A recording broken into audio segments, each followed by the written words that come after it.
Now I'm going to make some letters that are a bit smaller, so they're easier for children to work with.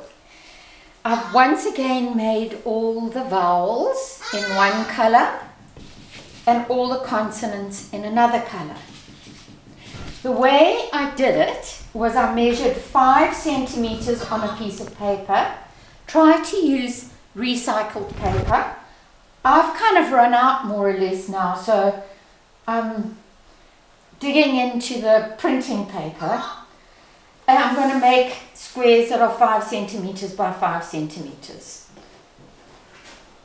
I'm going to rule the lines and cut the squares. So I end up with a bunch of squares like that.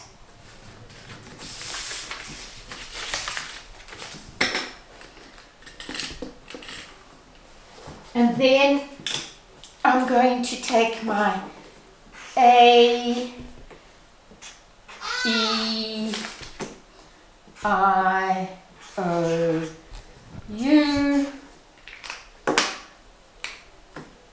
B, C, D, F, G, H, J,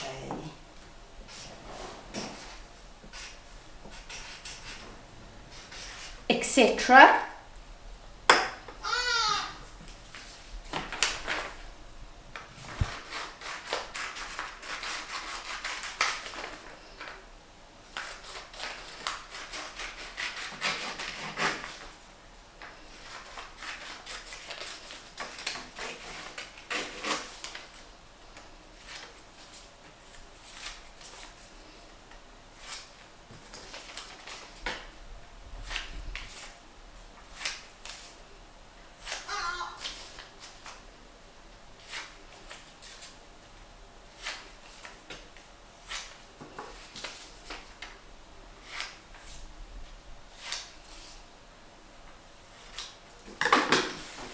Now I'm going to put this equipment together with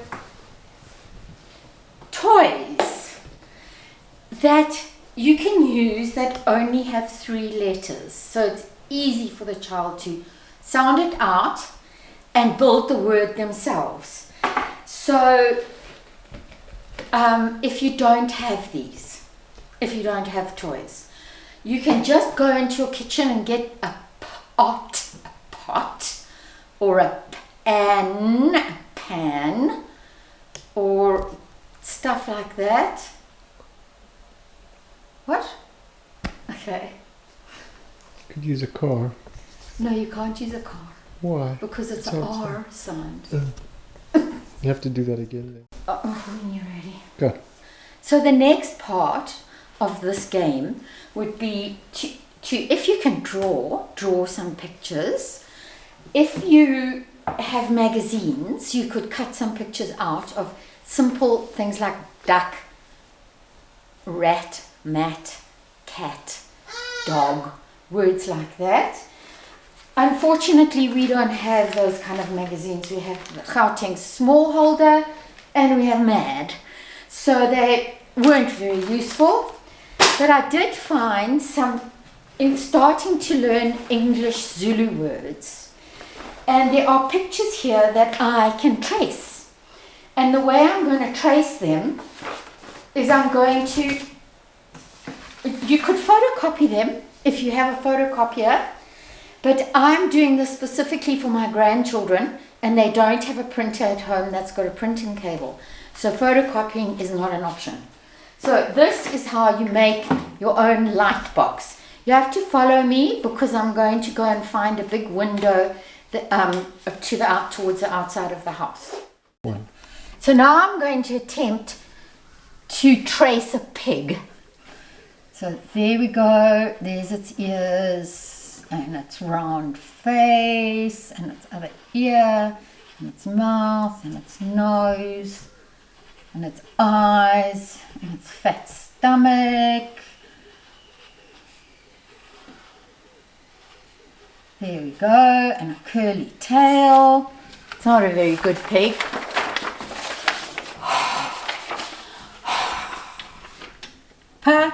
Ga.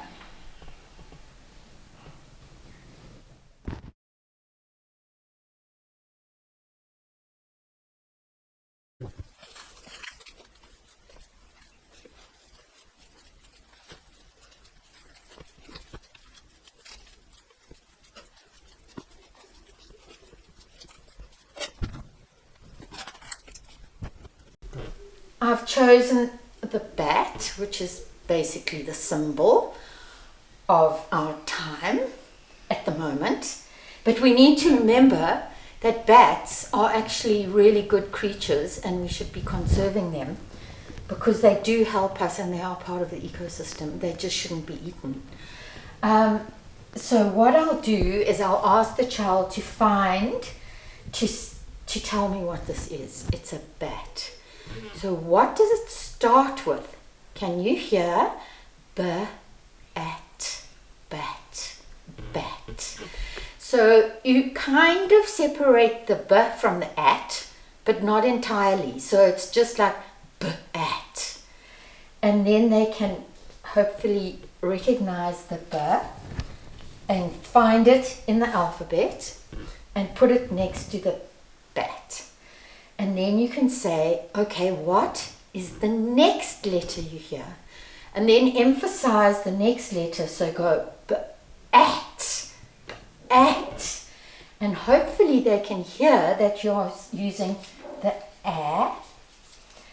And then you can do the same thing with the last letter. So you could go b-at. Which letter is the last letter we're looking for? B-at. And hopefully they recognize that.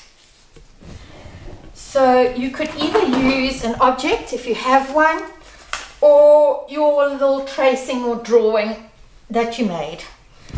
So the next one that I've got that I'm going to do is a dog.